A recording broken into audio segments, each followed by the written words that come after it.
Pemirsa, sedang diancam oleh tetangganya make senjata landep. Andri, salah si warga yang balik di Jalan Ki Gedeing Suro, Lorong Serengam 1, laju datangi Polres Palembang, bikin laporan polisi.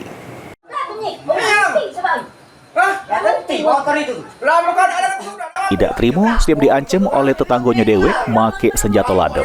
Andri, salah si warga yang balik di Jalan Ki Gedeing Suro, Lorong Serengam 1, Kecamatan Ilir Barat 2 Palembang, laju datangi Polres Palembang, bikin laporan polisi.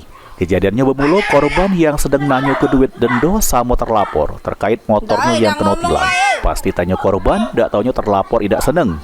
Karena menurut korban, duit yang diinjuknya sama terlapor sudah digunakan oleh terlapor untuk keperluan lain. Korban yang tidak galak pening langsung balik ke rumah, rupanya terlapor Adi alias Bagong. Datangi ke rumah korban nak minta tambah duit lagi. Korban sama terlapor sempat cekcok mulut, terus terlapor gocok kepala korban. Tidak cuma sampai situ, terlapor juga sempat nak nganu korban dengan guna kecelurit sama tombak. Cuma cepat dipisah oleh keluarga sama tetangga sekitar.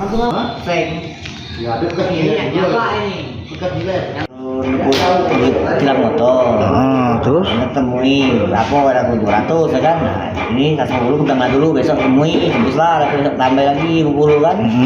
Sudah, nah pas besok datang lagi, cak mana ada tuh? Tidak ketemu katanya. Nah, jadi sudah katanya ini tilang ada kan?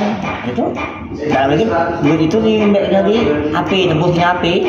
Nah, dah pergi baik. Nah, itu udah kan, nggak semua tadi kan ya anaknya. Dia datang lagi ke rumah, ada di dalam rumah nanya masalah duit minta anu motor. Ya, mana tunjuk lagi lah. Dan sudah duit tunjuk. Dia datang lagi ke rumah. Bocor yo. Lah, bocor sapi lah di sapi ada aku kan, sudah kan. Nah, itu dia balik ke rumah. Datang lagi bawa duit dengan tombak. Nah, ke rumahku. Ini laporan korban sudah diterima pihak kepolisian, terus bakal ditindaklanjut oleh Satreskrim Polres Palembang guna pengembangan lebih lanjut. Suryadi, PAL TV.